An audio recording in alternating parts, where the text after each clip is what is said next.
Hey everyone, it's Michael Zapersky, and welcome back to another episode of the Consulting Success Podcast. I am very excited today to have Ash Maurya joining us. Ash, welcome. Yeah, my pleasure. Thanks for having me, Michael. So Ash, you are the founder and CEO of LeanStack, where you build tools, content, and coaching resources that help entrepreneurs succeed. You have many well-known clients, Cisco, Propel, Slingshot, a whole bunch of others that you've worked with or have benefited from your trainings and resources. You're also the author of a book called Running Lean, Iterate from Plan A to a Plan That Works. So I thought where we could start today's conversation is really about kind of your early days. So before you started LeanStack, what were you doing? I was involved in a startup, and before that, yet another startup. So ever since I graduated university, I've always had the entrepreneurial startup bug. I couldn't, for you can say immigration reasons, start my own company right when I graduated. So I did the next best thing, which is work for a different startup, which in hindsight was great because you could learn on someone else's dime, make a ton of mistakes along the way. Yeah. And then, if I'm not mistaken, was it around 2010 that you started LeanStack? Yeah, so LeanStack, technically I started working on LeanStack on the side in 2009. So that's when I got sucked into what eventually became the Running Lean book. And I was blogging and just doing all that as a side project. But yes, 2010 was the official, you can say, starting of Lean. It was not called LeanStack at the very beginning. It was kind of a different name, but that was what became LeanStack. Got you. And then what was going on kind of in your world? I mean, you mentioned, like, I'm wondering in terms of why started at that time in 2009/10. You had been involved in a few other startups to that point, but like, what was the driving force or kind of the tipping point for you to go, okay, I'm going to now start my own thing? Sure. So I'd actually, right after university, I worked with a startup. They had a couple of failed projects like everyone in the very beginning, but one of them, struck it big. And so the company got acquired, and that's when I left. And this was in the 2004 timeframe. So I left and I felt I always wanted to do my own thing. This is as good a time as any. And so I went and did my own thing. But a lot of what I write about now, all the mistakes that I tell people to not at least make those same mistakes. I was guilty for making all those mistakes, building in stealth, falling in love with the solution or the product. And so over many years, I fumbled around. I was able to find places where the product was accepted, and it was a decent sized company at the end. It was a painful process to get there. But in 2009, to your question, in 2009 and 10 timeframe, I got exposed to what eventually became the Lean Startup. Eric Ries and Steve Lang talking about customer development and those concepts.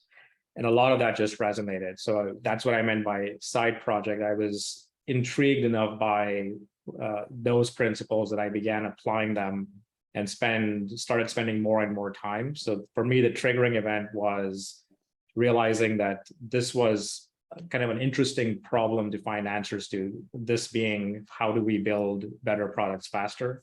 And so I started as I said, started as more of a side project, but eventually it became a full-time thing. What got me really excited is everywhere I went to share I was getting invited to do talks about the book, but everywhere I spoke, I found that others in the room exactly had the same questions that I did. And so I felt this was actually bigger than I thought, and I got excited. That's kind of why I doubled down there. Yeah, I definitely want to dive deeper into all the stuff you just mentioned around companies wanting to kind of develop in stealth mode or falling in love with their product or the validation or lack of validation. But before we do that, take me back to kind of 2010, early days of what would become LeanStack. How did you get your first few clients? You kind of you developed this concept, this framework. You had offerings. How did you actually get those first few paying clients? Just by putting oneself out there. So it's almost like the anti-stealth strategy. So prior to that, as I mentioned, I was building my product in stealth, no customers, because obviously customers don't even know what you have because you're not telling anyone. Right. With LeanStack, it was actually many ways an accidental minimum viable product. So I was blogging, audience was building up slowly, but one day I posted something about this tool that eventually became the Lean Canvas, but I posted a very early version of that, and that post just exploded. I just had lots of hits, lots of people asking about it. And I decided, so it was more of a customer pull kind of a thing. And so I said, let me go and develop that a bit further. I was already doing talks. I began to talk more about it, began to run workshops. And that's how one thing in some ways led to the other. And Lean Canvas just became much bigger than I thought I would ever get. How many blog posts did you publish before you published that one that kind of caught on fire? Yeah, so I mean, we can always go and check, but I think it might have been number 10 or 11 in the series of blog posts. And so my blog posts were very, and I think it was in many ways, in hindsight, everything, you can always say it was good timing, but it was one of those things where a lot of people had this question around, lean startup, customer development. There were a lot of principles out there, but no one really talking about how to do things. And I wasn't claiming to be an expert. I just said, I'm struggling with this myself. Here are some things that I have done. So how I'm talking to customers, my definition or my thoughts around concepts like minimum viable product, how one captures risky assumptions. That's where the Lean Canvas kind of post came about. Right. And so that was one that just resonated. The others were getting traffic, but that one you can see just a big outlier of traffic just right. came out. Yeah. I was asking partly because I think very often people focus on like the success that somebody has, but don't necessarily look at, well, like how much work went into getting to that point. When you say like, 10 blog posts, it doesn't actually sound like that many blog posts. And I guess I'm wondering, probably a lot came before that. And what I was wondering is like, was there in your journey to that point, did you ever kind of ponder, am I on the right track? Should I keep going with this? Or did things just kind of click into place for you all along? So the first thing I'll say is that even though I say 10 or 11 blog posts, these blog posts took me 8 hours on a minimum to write. So these weren't, you see a lot of people that just grab a bunch of content, massage it, put some clickbait stuff and they publish. But these were actually very much about trying to figure out things. And so I would actually start writing, and sometimes an hour would go by and you just write a paragraph, or you have to go back and think some more. And so 8 hours was on the low side. Oftentimes I would start a post and it would be a 2-week process. So I would go back to it and refine it. So these were big, meaty 2,000, 3,000 posts on how to really think through these things. And I was also sharing a lot of data. So as I said, I was running my own experiments, and so I would just share all of those. So they were pretty, even though the number is small, I wasn't also publishing every day. This was maybe at most twice a month. So we are talking even in that 10 or 11 blog posts, maybe 3-4 months went into that process to get to that. So Ash, I can just hear people going, I'd love to be able to have the time to go deep into, detailed posts like that. How do you create the time and the space to dive at that level of kind of like depth and detail for your content creation? Yeah. So I think it came from a genuine interest. And it was, I also wanted to kind of clarify a second thing that you brought up, which is I had no master plan of turning this blog post or this blog channel into a company. This was, as I said, a side project. So I was really doing it more from I have got questions. I need to figure this out for myself. I'm one of those people that when I talk about those 8-hour writing cycles, when I come out of it, my thinking is a lot clearer. And so I wanted to get good at some of these things that I was writing about. And so it was my way of getting better at it. So I was really writing selfishly for myself. It so happened that it benefited a number of other people, and that was a great thing to have happen. And were you at that time, were you writing like early morning or just during the regular workday or evening, or what was kind of like your writing schedule? Sure. So that is actually something I have written about, is how to actually create that time. So I tend to be more of a maker type. And so I want blocks of uninterrupted time to do this kind of thinking. So a lot of it was definitely in the morning. And so I would wake up and it would be one of the first things I would do. And I wrote in blogs. Actually, one of the blog posts I did is how to find flow in work. And those are one of the hacks, is kind of wake up with an empty mind, just 2 hours, and it takes a little while to kind of get in the groove, but once you hit that flow state, next thing you know, it's like time for coffee. It's like 2 hours go by. Right. So I do a 2 hour block, and I still do that to this day. Not every day, not as much, but there are many days where I'll just do that, and then I'll go off and maybe get ready for work, have a coffee, and then maybe do another 2 hour block. So I do like to keep my mornings empty, so no meetings, no interruptions. And once I feel like I've done something, accomplished something meaningful, then I let all the distractions come in and we get into firefighting for the day. How do you process that? Or I'm thinking about the consultant or firm owner right now who's listening, going like, so you don't do really quote unquote work in the morning, like you're just doing your thing and you're not really checking emails, you're not doing meetings. Like, so have you had to put some very strong guardrails to protect that time? Or, I mean, here you are, you're running your business, things are growing. Was that ever a challenge for you to guard that kind of sacred time, or did it just come natural to you? It was a conscious thing to go do it, but I would say that the fallout wasn't as bad as people make it out to be. Everyone says, "Oh, and when I do this, everyone's going to be really upset." Right. Really came out when I say it was kind of a natural thing. Even the first book that I wrote, the Running Lean book, I dedicated to my kids because they really taught me the value of free time. So before kids, I would work 60, 70-hour weeks. I would, my girlfriend who became my wife, I would negotiate with her, and we would, kind of make arrangements for work needs to happen. But when you've got young kids around the house and there's no one to take care of them, you don't negotiate with a crying baby. So you just have to make things happen. So that's when I began to go from being a night owl to being more of a morning person, waking up before anyone else, getting this work done.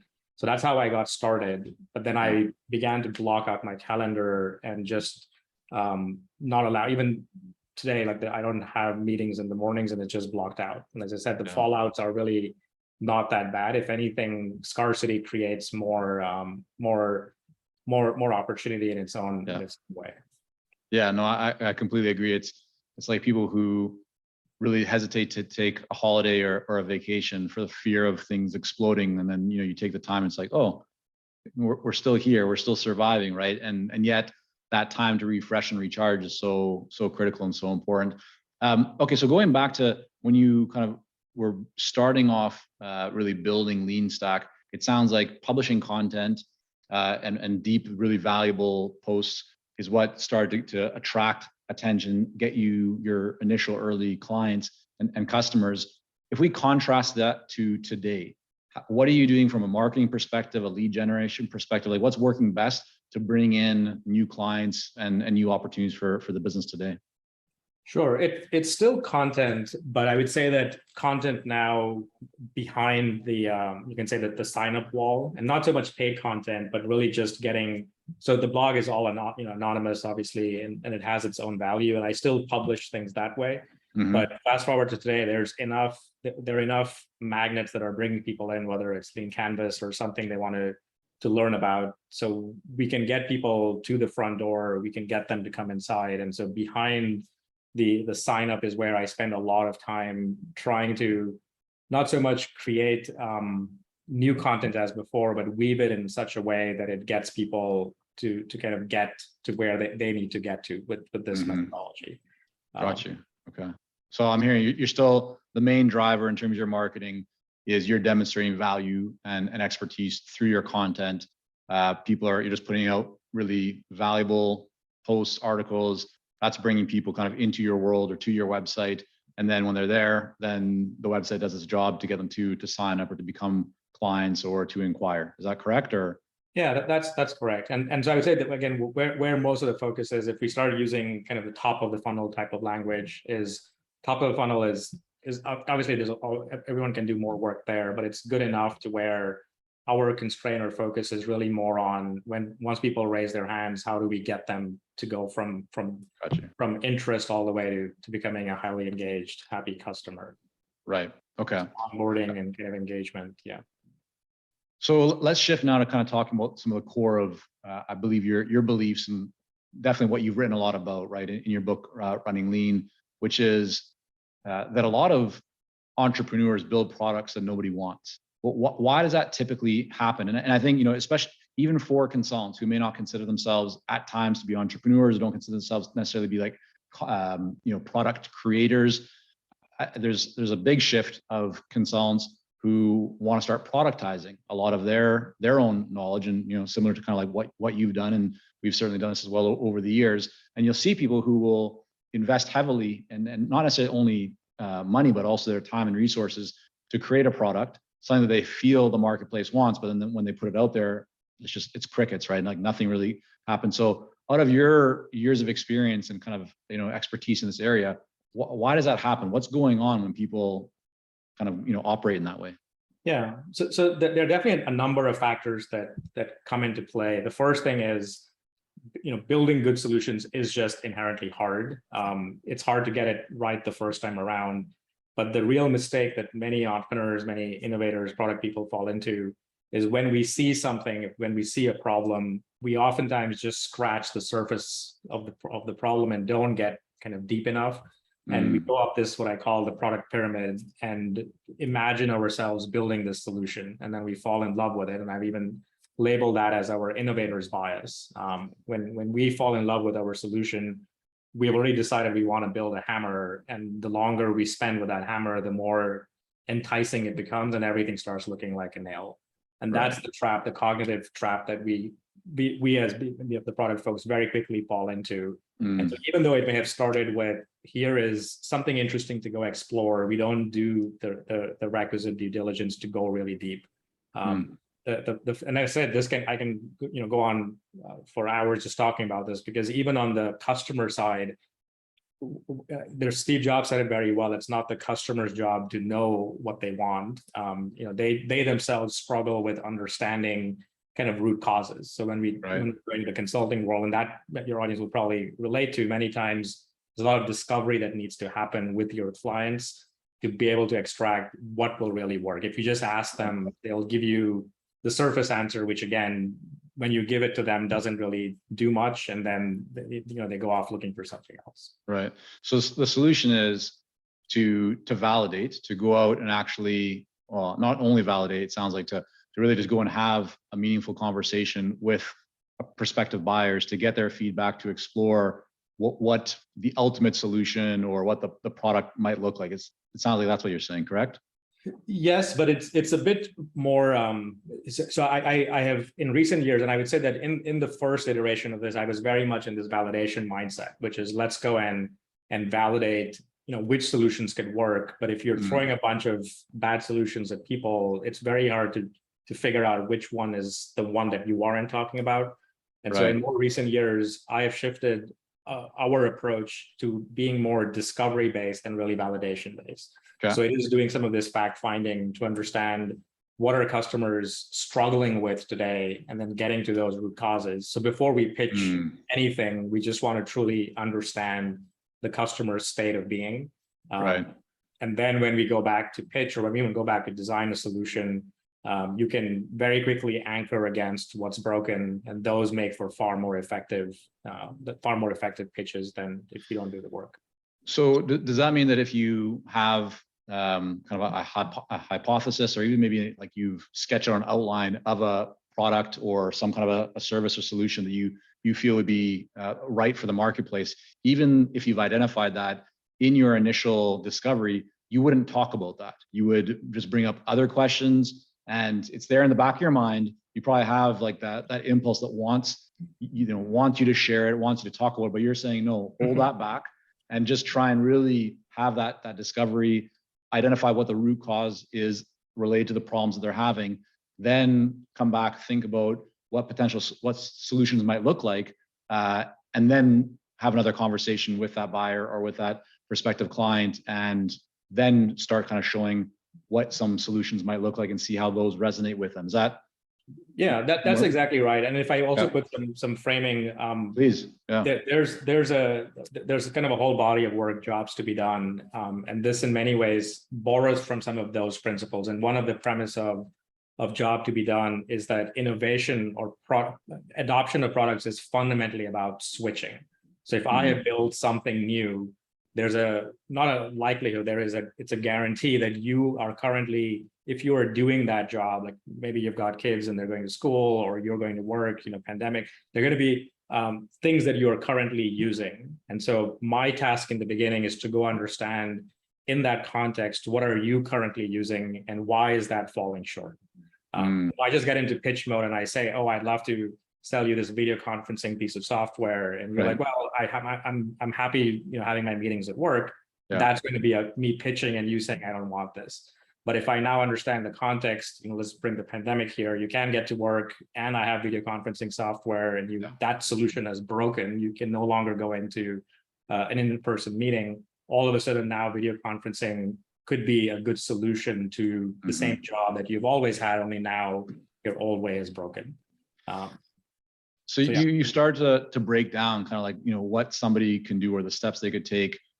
And I guess kind of like almost the framework of how to go through that discovery process, or how to make sure that what you're building or creating is actually what the marketplace wants or what they would buy. One of I think the big challenges that a lot of people have around this is the actual act of getting that feedback, of reaching out to a prospective buyer, because the mindset is, well, why would that person even want to talk to me, right? So how should, let's take a consulting firm owner that believes they have a really great solution, or maybe it's some kind of new on-demand training where they productize their services and their expertise. They see an opportunity, they believe an opportunity to sell that and to have that kind of adopted and used by many different organizations. How can they now move forward with that idea, even if they're not going to talk about the idea right away? They know they need to kind of have discovery, validate, confirm, think through all the root causes. But how can they get somebody who they don't yet have a relationship with yet to give them even just the time of the day to have that conversation? Yeah, so there are kind of many tactics that we can get into, but the very first one that I often tell people to start with is just it sounds very simple and maybe commonsensical, but it is really just the referral, asking for referrals. If you've got a particular job title or role or person you're trying to reach, kind of just looking into your own network and framing it around, even sending a snippet of what you might be working on, but not so much solution, but really focusing more on outcomes. So I'm doing work in this space, we think it can help solve maybe this kind of a problem or address this need. And then kind of very quickly disarming, saying, we're not really finished this product, or we're not going to pitch you. We're just really trying to learn from the experts in this space. Could I ask for some time? Coming from a referral, that's where you're using social capital or social currency to kind of ask for a favor to begin with. But what quickly begins to happen is, if you really nail a problem or nail a space where a customer is struggling with, you'll be surprised, but they are more than happy oftentimes to talk about it, because who knows, maybe you do have something that can help them. So it quickly becomes a pretty powerful partnership in that way. So I would say referrals are a great way. And if you do end up talking to someone where they get excited on what the space you might potentially be exploring, if you see that excitement, ask them for a referral. So at the very end, I just come out and say, this was a great conversation. Thank you very much. I'm struggling to find more people in this space. Could you just, pass on the same message to a few more people? So that's a quick thing to do. But other kind of more advanced tactics could be what I call posing as. So you can pose as a researcher, you can pose as a blogger, you can pose as a podcaster. You could actually be a podcaster, and that's great, but you could also pose as one, do a white paper. And there's still a value there. You're not necessarily lying to clients, you're really collecting information. Maybe you do publish a white paper and share the findings with them. So there's, again, something that you're providing of benefit. And those are great ways for people to come on a show and be interviewed by you. And the nice thing there is, like on this call, we can go off record. If it's anything, you can always ask questions that are hard questions. And if someone doesn't want to answer it, there's no harm. Not ask. You mentioned in that initial kind of outreach or message saying, like, I'm not going to be pitching you, or there's nothing to buy. How important is it to speak to that? Like, because I think that some of the language that you were using before was, we're kind of exploring this problem. We're thinking about what some of these outcomes, what they might look like. But then you said that you might also mention that you have nothing to sell or you won't be pitching. Have you found, because I'm sure you've seen hundreds, if not thousands of these examples, that that's an important thing to mention, or is it better not to, or any kind of thoughts around that? Yeah, I would go and say you almost explicitly want to mention it in some way. And I do it multiple times. I'll do it in the ask for the interview. And even before we set up the conversation, I'll remind them again that, this is not a product we are building. This is not going to be a pitch. And again, it's a bit of a disarming tactic because people are just used to okay, I'm just going to sit back and you're going to pull out your PowerPoint and just walk me through everything. And, I'm just going to be entertained or not. And when you frame it around this being more of an interview and making them the expert, making it more about learning versus pitching, you'll be amazed that in the beginning, they may be a bit confused kind of on what's happening. But once you can get them to start talking about what they are doing in their company and the struggles they're having, the conversation quickly opens up very, very quickly, or very effectively, I should say. And what's a reasonable timeline for this whole process? I mean, if somebody's, and I'm not, let's not go into like really deep, complicated or complex product development or software. Let's take the consulting firm owner who just has an idea for a service or something that they could kind of productize and build in a relatively short period of time. Like maybe they could do it within a couple of weeks or even on a weekend. So it doesn't take a lot of infrastructure or capital or technology requirements, but they have this idea. How would you kind of counsel around the timeline? Is this something that they should be starting months in advance? Can it be weeks, or what have you seen in that space?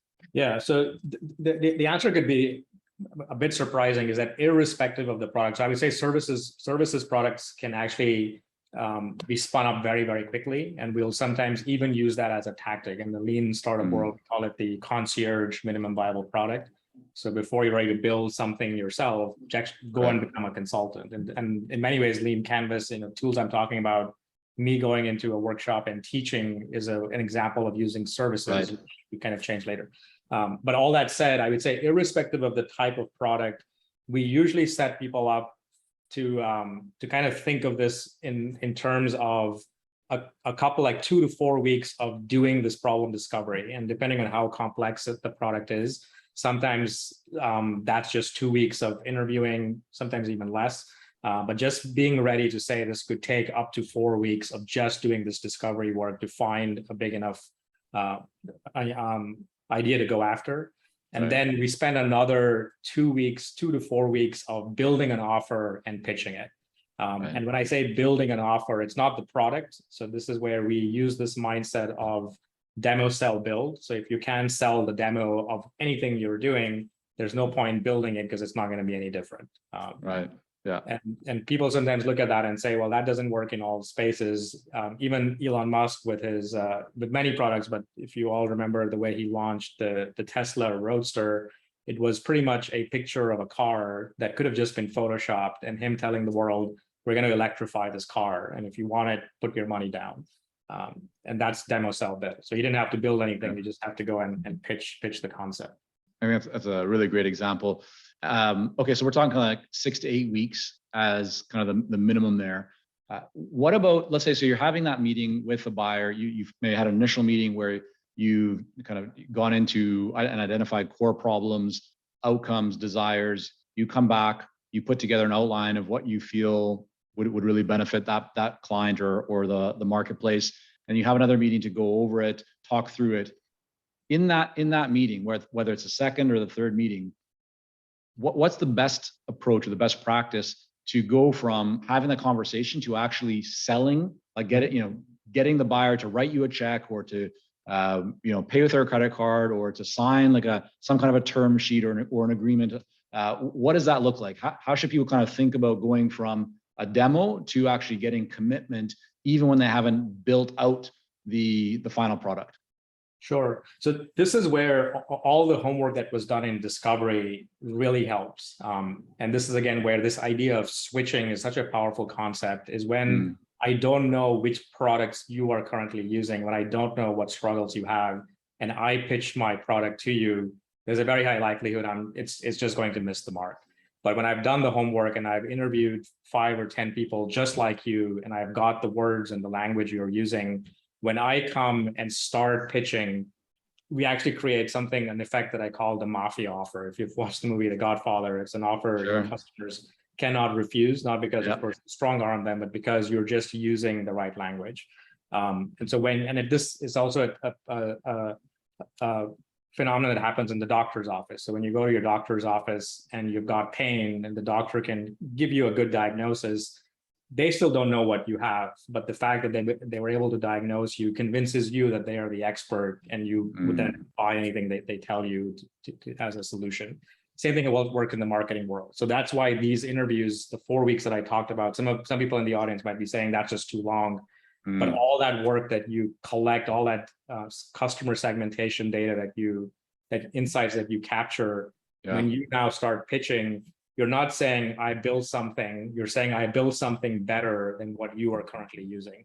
And you can say this with reasonable confidence because you've maybe talked to the same person before, or you've talked to someone just like them. And if they start nodding their head saying, yes, I'm using this product and the problems you're describing, that's exactly what I'm experiencing, in their mind, again, they're going to be thinking, what are you going to do that's different? And this is where the demo needs to come in. And it's not showing your best features in isolation. All you have to show is how you're better than the alternative. And if you can show how you're better than the alternative, the emotional buy happens. And then they're going to be wondering, what is this going to cost? And then we can get into pricing. And there too, anchoring helps. If you've got the data on what their current solution costs, you can charge more. If you're delivering a lot more value, you can charge less. But if you anchor against it and just explain it away versus just saying, here's some black magic price I'm pulling out of thin air, people get it. And if it's fair and they see how it's fair pricing, they ask you the obvious next question, which is, how do we get started? And then that's where, again, depending on your time to build or time to get this in their hands, you want to have a tangible commitment. So verbal commitments are good, but not good enough because everyone can say yes and then back away. So we like to go to the next kind of level there, which is ideally get some kind of commitment. Maybe it's a letter of intent, or it's an actual sale or purchase order, actual money being exchanged. So something along those lines. And again, if you can frame the timeline on when this will be ready, if it's years out, of course, it's going to be hard to get advance payment. But if it's weeks out and there's scarcity and that these people want it, they'll want to park their name on that list. Right. So I heard you say that, in the conversation, especially when we kind of get to the demo outline stage, you are talking specifically about how your offer is different from what they're currently using. So if they're using company A and your company, you're C, you're going to say, here's what you're currently getting with A, but with C, you're going to get these things. You're not talking just at high levels. You're actually being very specific to show them the comparisons to what they currently are doing or are thinking about. Is that correct? Correct. So if we go back to that switching analogy, when people when people hire your product, they have to fire something else. Your job in that pitch is to break that something else. So if I go back to Elon Musk, when he has zero emission sports car, what he's telling sports cars lovers is, if you care about the environment, you should stop driving those cars because they're gas guzzling. And we have got an even faster car than yours. So we can go fast and we're electric and zero emissions. And so, for a lot of people who were in that camp, I've known some people who were Porsche drivers, and all of a sudden the next year they're buying kind of the Roadster Tesla, right? So he's breaking the old solution in their mind. Yeah. And then you mentioned kind of like a magic number of 5 or 10. Is that the right number of conversations that you should be having before you can feel confident? Is 5 enough? Do you need 10? Do you need 20? What's that number that you would say, hey, you definitely have to have at least this number of conversations to identify maybe some common threads or themes to feel confident to move forward? I would prepare people more on the side of 10 versus 5. It's possible with 5, and that would be, again, if you're going into a very narrow customer segment, then 5 could be all you really need. And so if it's a very specialized service offering, 5 is good enough. But if there's something broader, when we're going to like B2C space, if I'm doing cereal and we're doing organic cereal or something like it, you definitely want more data points. But the litmus test there is these conversations very quickly, patterns begin to emerge. There aren't 100 reasons why people buy products or use products. You can take any product in the world, and there are a top 3 to 5 reasons that come at you very quickly. So in just 10 conversations, if we pick something like a house, why do people buy houses? They might be downsizing or up, maybe they're downsizing because they've got too much space. Maybe they're trying to get a bigger house because they want to raise a family. Maybe they're moving. So you get a few of these top reasons. And once you can predict what people are going to say before they actually say it, usually that's the sign that you've done enough conversation. You should now shift into solution designing and pitching. Yeah, that's fantastic. Okay, so I have a question for you from Scott in Belgium. And he asks, a lot of your work, Ash, is based on developing and using frameworks. In your mind, what is the value of having a framework? So I would say that I'm a big fan of mental models, and I believe this to be true. And you see, of course, many of this being applied in the world of science and business, but problems that we solve really have patterns to them. And so frameworks give us a way for us to look at how basically take problem solving techniques from one area and apply them to the other. So I think that frameworks give us that. And then they also give us the thinking models and the thinking processes to kind of catch us. So whether you see Charlie Munger and Warren Buffett, before they make an investment, they look at it from many different dimensions. There's the financial side, there's the culture side, there's the people side. So they're looking at it from many dimensions. And when all of them triangulate towards this being a good decision, your likelihood of it being a good decision is much higher. Same thing is true with ideas. We can look at it from maybe 3 simple lenses that I like to use. They come from design thinking, but we look at it from a desirability side. Is this something that customers could potentially want? We look at it from a viability side, which is not only do they want it, but can we build a profitable business delivering something along those lines? Is the price point maybe high enough? Are there enough customers? And then we look at it from a feasibility side, which is can we and our team build this fairly quickly? So desirability, viability, feasibility, if they all triangulate in one place, that framework kind of points to the fact that, okay, you've got, doesn't guarantee it's going to work, but your odds are much higher than before. So it sounds like you yourself use frameworks in your life and your business to think through different questions or opportunities that come your way. But you've also developed many frameworks as part of your business, as part of what you teach your customers and clients, correct? Yeah, that's correct. And when you say develop, I'll be modest enough to say that it's really curating frameworks. I think that as I said, there are a lot of these ideas, whether they come from systems thinking or the world of science. Even you can take physics. There's all kinds of things that excite me, and so it's like looking at these principles and trying to weave them in a way and apply them maybe in some interesting ways to solve the startup or the product building kind of set of challenges.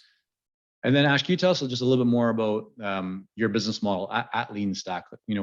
Walk us through the different products, the different offerings that you have. And I'm interested to know kind of like how you got to where you are today with the offerings. Like, do they change a lot over time? Have they been the same for a period of time? Just kind of walk us through what that looks like today.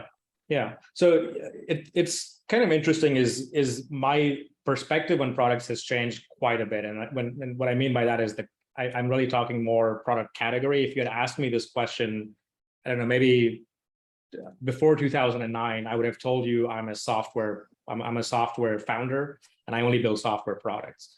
That perspective has changed a lot because when, again, we start looking in terms of what customers struggle with, LeanStack actually started as a services business, right? So it was me kind of blogging, seeing that there was an interest here, going off and delivering some workshops and getting paid to do that. And so I did that. And while I was doing it, I began to write a book. That became product number 2, if you might call it that.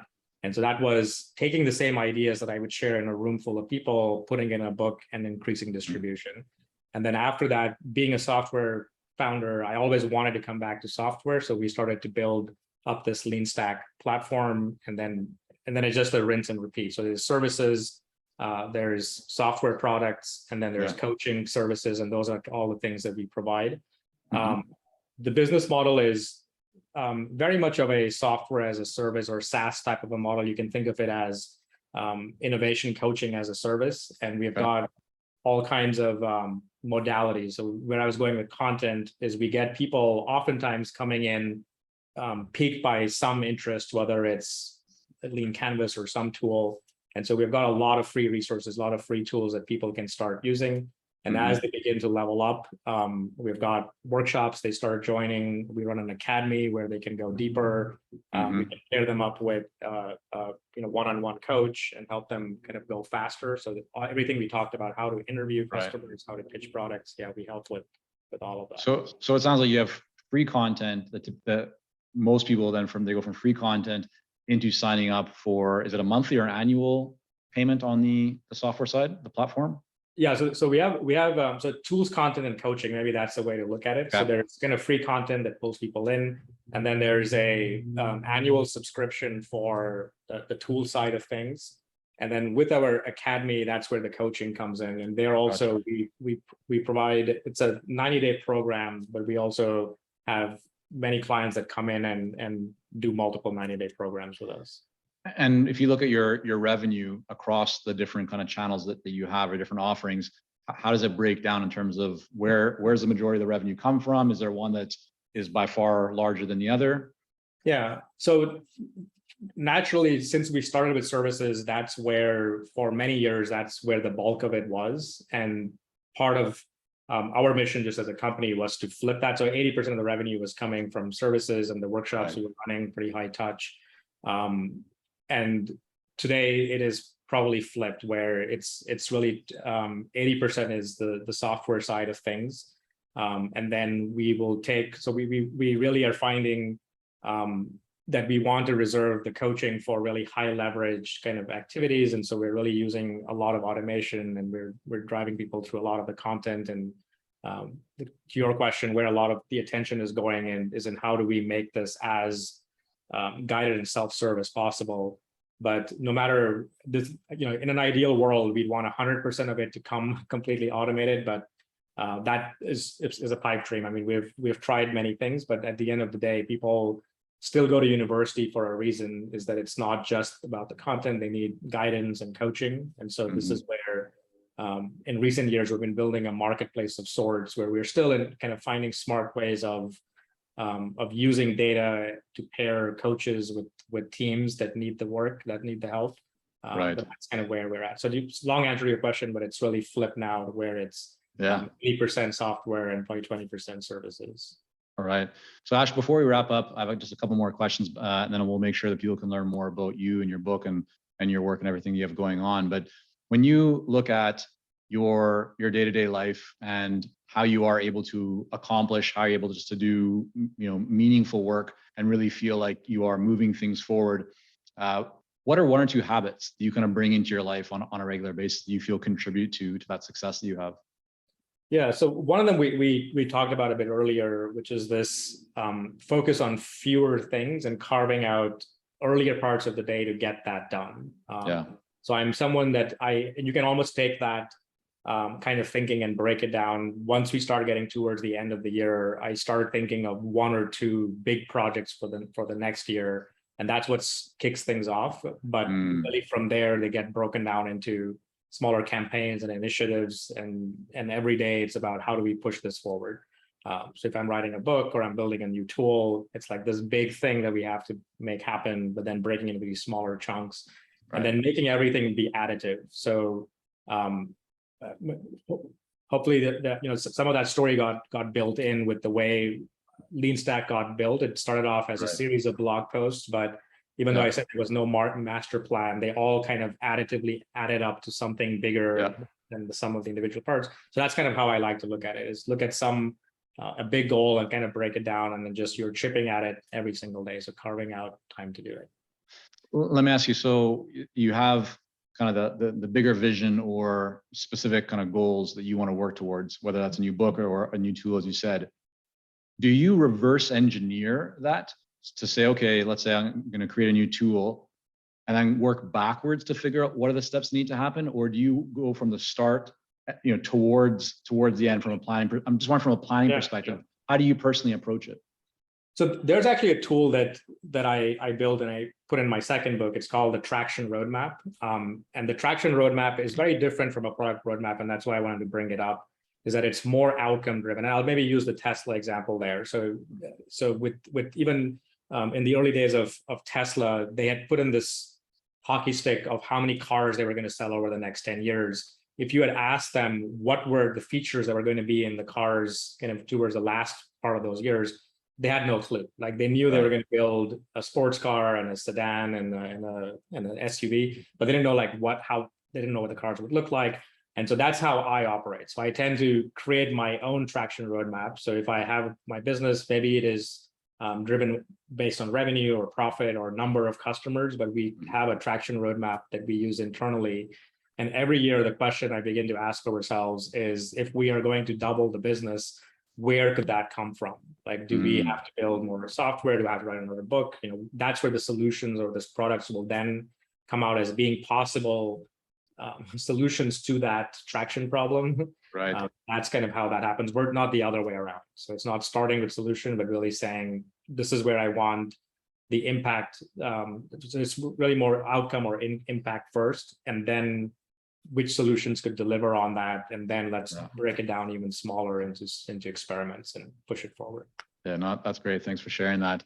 And then final question is, in the last 6 months or so, what's one book that you have read or listened to that you've really enjoyed and would recommend to others? It could be fiction or nonfiction, but it's anything that you just had a lot of fun or really got a lot of. Sure.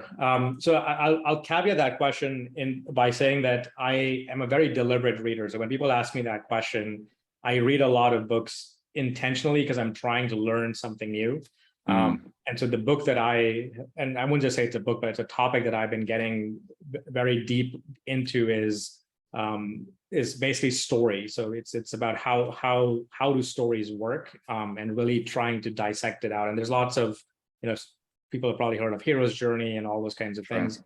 There's a great editor, Sean Cohen, I think is his last name, but he has a book called Story Grid, and it's about how do you break down stories and look at arcs and stories.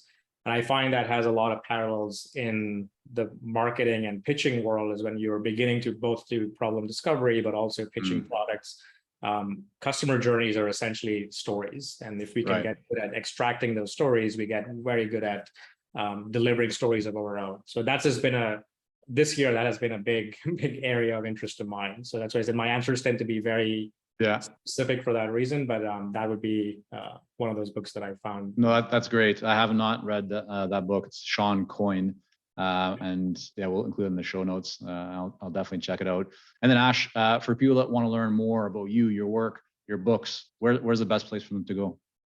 The best place would be LeanStack.com. So LeanStack. As I mentioned, there's a lot of content that's just freely available. But if you're inclined to use some of the tools, we've also got a lot of free tools, and then we tier up, and we've got more subscription-based stuff that you can sign up for. Yeah, well, Ash, just want to thank you again for coming on. I've seen you put out some really great work for many years, so it's just nice to jump on and have you on the podcast here today and just share some of your journey and best practices and experience. So I thank you again for that. No, thank you, Michael. My pleasure.